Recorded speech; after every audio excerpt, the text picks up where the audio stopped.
Eccoci insieme come ogni venerdì, supportati dallo CGIL del Veneto, per affrontare temi molto importanti e soprattutto di grande attualità e interesse per pensionati e pensionandi, chi andrà un domani in pensione. Allora, ci avviciniamo all'approvazione definitiva, almeno deve avvenire come tale, della legge di bilancio, la legge finanziaria, quindi vedremo se ci sono delle novità che possono interessare ovviamente i pensionati, le categorie. C'era anche l'articolo ieri che ci sono ampliato il numero delle categorie che in qualche modo avrebbero diritto a un anticipo pensionistico, insomma cercheremo di capire cosa ne pensa il sindacato e poi parleremo della contrattazione, a questo riguardo un po' della contrattazione sociale, con il nostro esperto Gino Ferraresso, ben ritornato qui con noi. Grazie. Che è del Dipartimento Contrattazione Sociale Territoriale dello CGIL del Veneto. Buongiorno a tutti.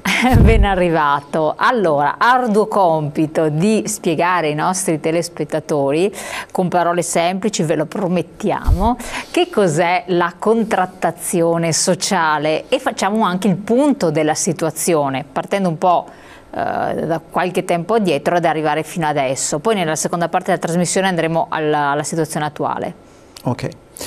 Allora, questo arduo compito spero insomma di assolverlo bene, nel senso che la contrattazione sociale è una metodologia da parte del sindacato di tentare di dare delle risposte ai cittadini, ai lavoratori e pensionati fuori dai luoghi di lavoro. Nei luoghi di lavoro il lavoratore è tutelato dal contratto nazionale di lavoro, è tutelato dagli accordi che si fanno in azienda, alcune aziende fanno anche accordi territoriali. I pensionati hanno una rivalutazione automatica delle pensioni ogni anno, però tutto questo rischia di essere messo in discussione in termini di potere d'acquisto, sia dei salari e sia delle pensioni. Perché viene messo in discussione? Perché i comuni potrebbero dall'oggi al domani decidere che aumentano l'IMU il doppio o l'addizionale IRPEF il doppio. Adesso dall'anno scorso non è possibile farlo, ma ho fatto questo esempio per dire che ci sono interventi che possono essere fatti dallo Stato nei vari campi che rischiano di erodere i benefici che si hanno con una busta paga nei contratti oppure dalla pensione. Noi tentiamo di incidere su queste cose qua, e cioè noi tentiamo con il confronto con i comuni, piuttosto che nella sanità, piuttosto che con le aziende pubbliche, di salvaguardare questo potere d'acquisto dei cittadini, ma anche, non è solo una questione diciamo di soldi, anche se è importante in un periodo come questo, ma anche di tutelare i cittadini, i lavoratori pensionati sotto l'aspetto dei diritti.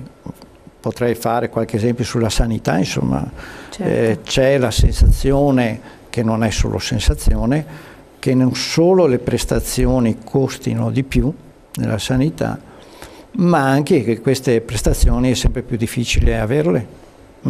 E quindi un tema di diritto, di usufruire determinate prestazioni.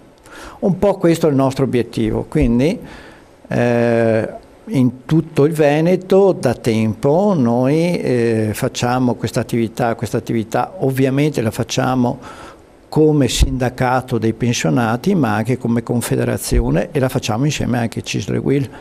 Quindi a livello unitario Quindi a livello unitario. La facciamo in tutto il territorio regionale, diciamo che il campo d'azione è specialmente con i comuni,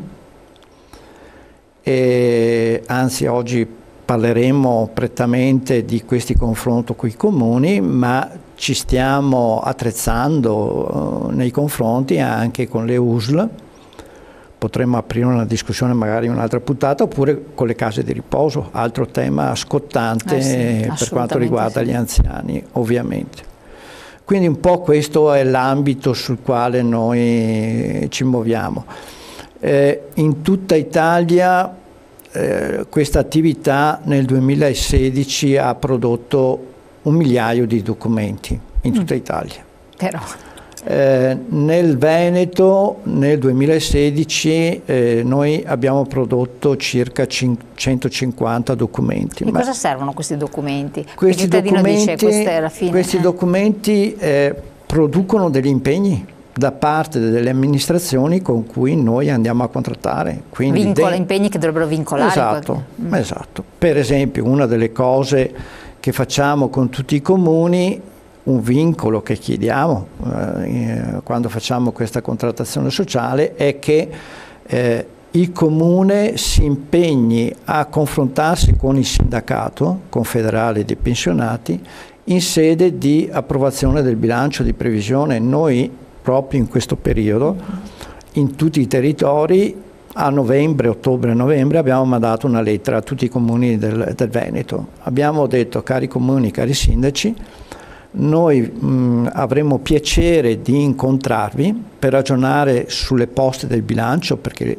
entro il 31/12 devono approvare il bilancio di previsione, e verificare insieme se alcune priorità che noi individuiamo come priorità come sindacato siano anche le vostre, e confrontarci ovviamente anche in termini di risorse e di prestazioni che i comuni erogano. E ripeto, in questi giorni siamo occupati da Rovigo a Treviso a Vicenza a confrontarci con i comuni proprio sui bilanci di previsione. Che tipo di risposta danno i comuni, gli enti locali, come vista la loro situazione? I comuni, diciamo che questa attività noi la facciamo in maniera molto, come dire, decisa da 2 o 3 anni a questa parte. I primi anni sono stati anni di rodaggio, si può dire, di difficoltà anche. Possiamo dire adesso invece, da una fase dove eravamo noi che al di là che mandavamo la lettera, dopo dovevamo prendere il telefono e chiamare i sindaci, diciamo che siamo in un periodo dove invece diversi sindaci, anche se non sono ancora la maggioranza dei sindaci veneti, sono loro che dopo la lettera ci mandano una mail o una telefonata con cui noi attiviamo questo confronto. Il rapporto poi si è consolidato con alcuni comuni, per cui con alcuni comuni noi è da tempo che ci troviamo, quindi è un rapporto che si sta consolidando anche nel tempo. Direi che siamo in una fase di costruzione, mettiamola così, però è una costruzione importante.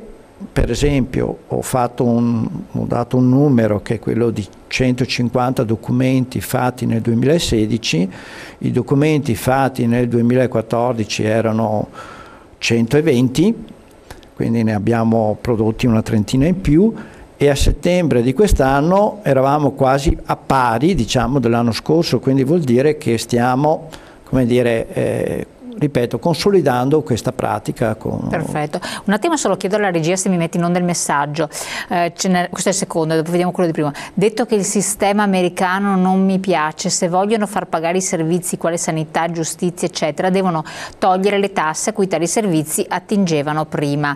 Poi vediamo l'altro messaggio che era arrivato anche prima, che non ho letto. Lo Stato di diritto ormai è cessato, sanità inaccessibile, scuole e università obsolete, giustizia costosa ed eterna, pensioni inesistenti. Dove vogliamo arrivare? Allora, ho detto all'inizio che sicuramente siamo in una fase di restringimento delle risorse. Che da un po' di tempo che in realtà siamo in questa tragica fase. Sì, diciamo che ormai è quasi una decina d'anni che stiamo... il ruolo del sindacato, anche con la contrattazione sociale, è quello di difendere quello che si ha, perché quello che si ha sono cose preziose. La tendenza è vero che è quella di un restringimento sia di risorse, potremmo parlare di sanità, ma potremmo parlare anche dei comuni che in questi anni fondamentalmente lo Stato si è ritirato dai trasferimenti. I comuni oggi vivono fondamentalmente, il 90% delle entrate dei comuni italiani derivano dalle tasse che applicano nei confronti dei propri cittadini. Per questo è necessario e noi riteniamo utile questo confronto con i comuni, perché questo ci permette in qualche maniera di non arrivare a che ci siano difformità di trattamento tra i cittadini, perché poi ogni comune applica le proprie tasse e naturalmente in base alle tasse eroga determinate prestazioni. Diciamo che il nostro obiettivo, uno dei nostri obiettivi con questa contrattazione sociale è quello di tentare di creare uniformità sia nella tassazione e sia anche ovviamente nella quantità, qualità delle prestazioni che vengono erogate. Ecco, però di fatto, questo viene sempre lamentato un po' dai cittadini, per i cittadini, per i pensionati in modo particolare, è sempre più difficile accedere poi a una sanità e l'accesso alla sanità anche a livello di prevenzione si è ridotto notevolmente proprio per questo problema. Anche si parlava di ritoccare i super ticket, no? Sì. Però poi nulla di fatto perché i conti dello Stato quelli sono. I soldi sulla sanità sono fermi a livello nazionale e anche a livello regionale, diciamo che sono stabili da 2 o 3 anni con una piccola compressione.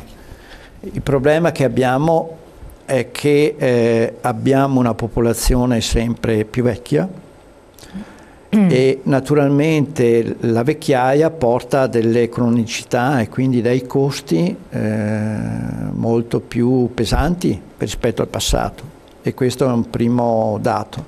Il secondo dato, che però io vorrei che non buttassimo via, insomma, che mettessimo in discussione il sistema sanitario che abbiamo in Italia, perché con tutte le difficoltà che ci sono comunque è uno dei sistemi al mondo migliori sotto l'aspetto della spesa, benefici, costi-benefici, e sia sotto l'aspetto delle prestazioni. Se qualsiasi cittadino, anzi sicuramente quelli che ci ascoltano hanno qualche parente o qualche figlio che magari è all'estero e sa benissimo che all'estero in molti paesi la sanità costa e costa molto, molto di più di quello che noi abbiamo in Italia. È vero che però, ripeto, come dicono i cittadini, che siamo in una fase di tentativo di messa in discussione della sanità. Attenzione però che rispetto a questo tentativo non ci sia l'idea che fondamentalmente mi diano le tasse a me che mi pago la sanità. No. Questo non è un'idea, questo è molto diffuso. Attenzione perché basta un piccolo intervento e ti mangi fuori, insomma, le tasse di un anno poi alla fine. Quindi noi abbiamo questa fortuna di avere un sistema sanitario universale per i cittadini, gratuito, l'ospedale è gratuito, e quindi teniamoci allo stretto, difendiamolo, rilanciamo le prestazioni, perché effettivamente c'è questo tentativo di ridimensionarle, però guai se si mettesse in discussione l'impianto pubblico, ecco. Assolutamente. Nell'ambito di questa contrattazione che comunque voi avete aperto anche in passato con il governo, in virtù del fatto che stiamo andando verso, anzi siamo in campagna elettorale, ormai possiamo dirlo tranquillamente, quindi si sono aperti diversi versanti.